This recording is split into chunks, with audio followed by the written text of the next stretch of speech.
البنات، كي دايرين؟ لاباس عليكم؟ نتمنى هذا الفيديو يلقاكم في احسن الاحوال ان شاء الله. اليوم يا الخواتات راني جيتكم بواحد الوصفه اللي هي في متناول الجميع يقدر يديرها عوض التحميره.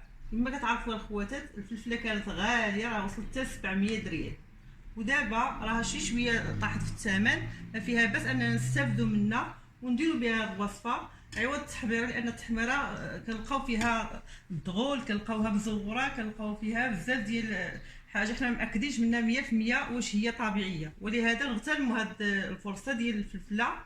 دابا راه بدات كتدخل السوق كما كتشوفوني انني شريت هذه الكميه على بالكم كبيره، راه 6 كيلو الخواتات، راني لقيتها ب 80 ريال وشريت 6 كيلو، وغنبين لكم ان شاء الله كيفاش غندير ليها. غنبدا معاكم من بعد ما غسلتها وحطيتها قطارات، غنقيوها عادي كما كنقيو الفلفله، نقيو ونقطعو في الكسكاس عادي، واخا ما تكونش رقيقه نقطعوها عشوائي، حيدو غير الزريعه هكا ونقطعو الخواتات هكا، لان هذه ضروريه. الفلفله الحمراء ضروريه، وهاد الطريقه هذه ديال اننا نصاوبوا الفلفله راسنا كتجي فيها واحد البنيه خواتات غزاله. اختي خواتاتي ولا دارنا ولا داكشي كيستعملوها وتبارك الله الطياب كيجي بها غزال، ولا تقلي بها شي حاجه ولا ديرها في الحوت، ولا يعني هي بحال التحميره هكا. نصاوبوا الخواتات، نحيدوا الزريعه، كلشي كيعرف ينقي الفلفله، نقي كميه بكميه ونقطع في الكسكاس حتى نعمر الكسكاس. انا غنسالي هاد الكميه كامله الخواتات، لان وريحه الفلفله تبارك الله غزاله عطيه البنات. قوت ما انها كانت غاليه، ودابا انا كنت موحشاها، يعني غير كنت نتسنى طيح في الثمن باش نصاوب هاد الوصفه هادي. والله العظيم الا جبت 6 كيلو، واخا ماشي مشكل، واخا كتجي كميه كبيره، جاتكم كميه كبيره، ولكن غنحطها في الفريغو غنرتاح بعدا على الاقل واحد المده، واحد الشهر ولا شهرين نلقى باش نطيب. كدار في القطاني، في الحوت، في اي في لاسوس، اي حاجه نديروها. المهم انني بحال اللي اعتبر راسي شريت نص كيلو ديال التحميره، انا شريتها فلفله هكا ايوا نوجدها ونحط على يدي ان شاء الله باذن الله. انتما تبعوا معايا. دابا في الاول غنعمر معكم، غنعمر الكسكاس ان شاء الله نحطو يتفور، ومن بعد عاد ديك الساعات منين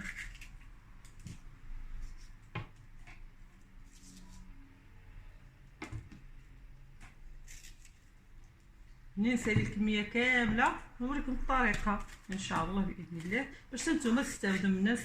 كلشي يستافد هنا في القنوات الخواتات، شي كيستافد كلشي، ما فيها باس.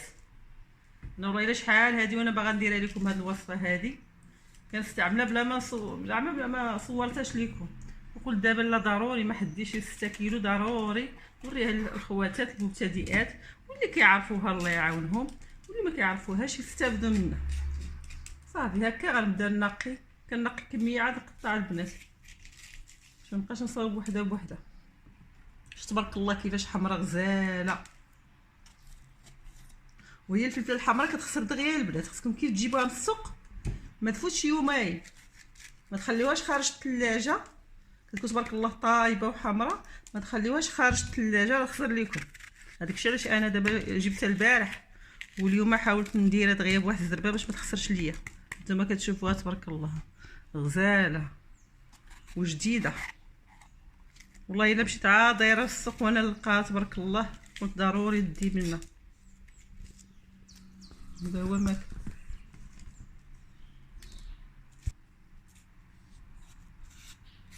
وهكا يا الخواتات انا دابا غادي نبقى هكا معكم حتى نعمر الكسكاس، تنسالي الكميه. نعمر الكسكاس الاول حطيت يتبخر وعاوتاني نزيد ثاني، وانا هكا معكم انتما معايا ان شاء الله باذن الله.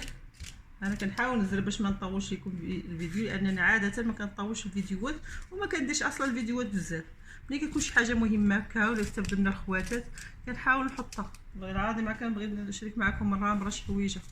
دابا غنبقى معكم بهذه الطريقه هذه ان شاء الله. هانتوما معايا.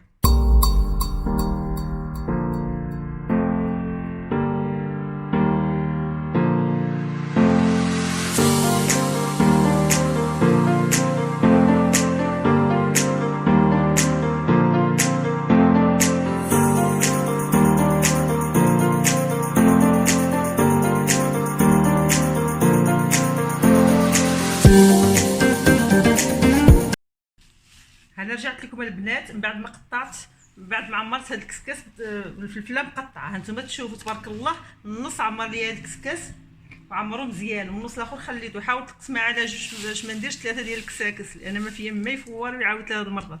حاولت ندير غير 2 برات، قسمتها على جوج. ودابا ان شاء الله نغطيها بالميكا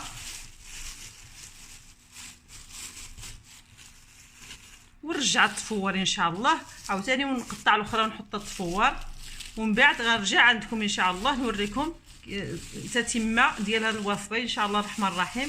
نتمنى تعملوها لانها صحيه وبنينه يا البنات، كيفاش كترجع الطياب. نتوما جربوها وردوا عليا ان شاء الله. انا دابا غنحط هذا الكسكاس هذا يتفور ونكمل التقطيع هذا على ما نخوي الكسكاس ونرجع لكم ان شاء الله نوريكم كيفاش غندير ليها. دابا غنحط الكسكاس يتفور ونتلاقاو من بعد ان شاء الله. انا رجعت لكم البنات من بعد ما فورت الفلفله. نتوما كتشوفوا تبارك الله كيفاش طيبت الكسكاس الاول وزدت عليه الثاني، وراني بديت كنطحن فيها. هانتوما شوفوا تبارك الله، اللهم بارك اللون كيفاش داير وغزاله يا البنات. كنقول لكم شي واحد الريحه طالعه منا كي دايره. دابا يا الخواتات غنعاود نخويها في الطحانه المطيشه القديمه عندي، باش الا كاين شي قشيره ولا شي حاجه ثقه. دابا اللي بغا يديرها في الصفايه يدير. انا عزيز عليا نطحن في هذه القديمه كتجيني سهله.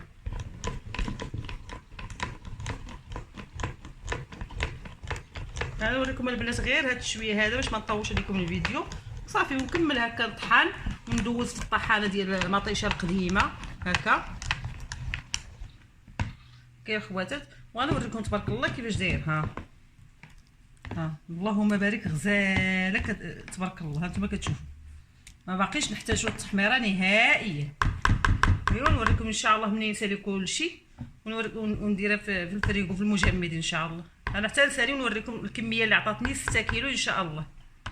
كما شفتوا يا البنات من بعد ما طحنت الكميه كامله وعاودت صفت ديك الطحانه المطيشه القديمه، شو تبارك الله الكميه اللي عطاتني. دابا يا البنات تشوفوا الكميه هذه شي شويه كتبان لكم جاريه، شي شويه مرخوفه شويه. الا بغيتو ديروها قاصحه وجع خاطره بزاف وقاصحه وما غاديش تحطوها في الفريغو، حطوها في شي طاوه وخليوها كتقلع على البوطه. كنتو بحالي ما غاديش ديروها في الفريغو ديريكت. دابا انا غنخويها في اللاطه وغنحطها في الفريغو، ما ندوزها لا في الطاوه لا في والو، ما نقليها ما حتى حاجه. غنخليها بهذا القياس هذا. هانتوما تشوفوا البنات درت هاد اللاطه درت فيها الميكا، ثاني ندير اللاطه الثانيه.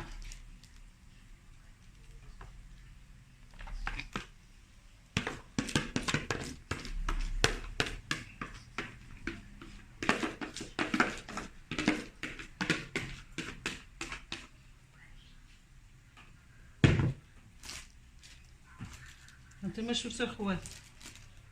واللي بغا ما يحطهاش في الفريغو بغا يخليها غير لتحت راه يحطها يقليها مزيان ويدير ليها شويه ديال المليحه واحد المعلقه الزيت ولا 2 معالق ديال زيت العود ويخليها. انا ما درت فيها لا ملحه لا حتى حاجه. غنفضل انني نحطها في الفريغو باش تبقى اطول مده، باش ما نبقاش تفكر التحميره مده طويله هكا. خليها نصاوب هذه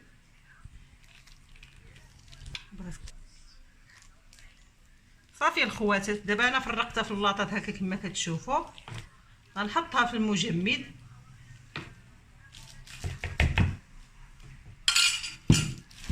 نحطها في المجمد ونخليها غدا الصباح ان شاء الله.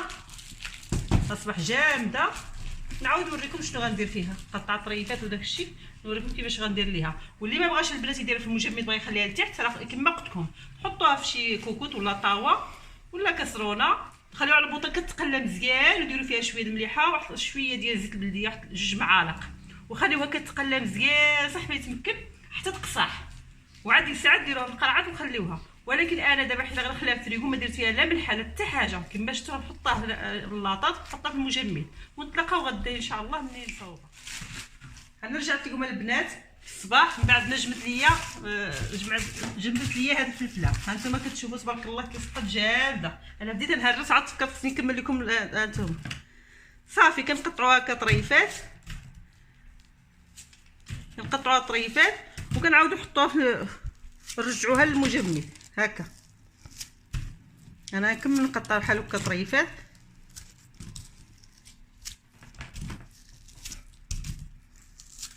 صافي كنعمرها في الميكا بحال هكا، واخا يبقاو طروفه ملي نحتاجو حنا نقطعو داكشي اللي بغينا ونحطوه. وكاين طريقه البنات اللي عنده داك المول ديال البلاستيك اللي هو كتعمر فيه، انا ما تصابش عندي المول، من بعد ان شاء الله نشريه ونبقى ندير فيه المول ودير فيه بحال شكل هكا كيكه ومن بعد تخويه. انا ما تصابش عندي كندير على الطريقه هذه حتى هي نقضيو بها على ما نشريو المول ان شاء الله. صافي كنعمروها هكا ان شاء الله ونرجعوها للفريغو. صافي كنقطعوها طريفات باش منين كنحتاجو. صافي انا كنزرب البنات باش ما يذوبش ليا. صافي دابا هذه غنديرها في ميكا هكا ونرجع للمجمد كل ما نحتاج ان شاء الله ناخذ. وهذه حتى هي غنقطعها بحال هكا ونديرها في ميكا واحده اخرى.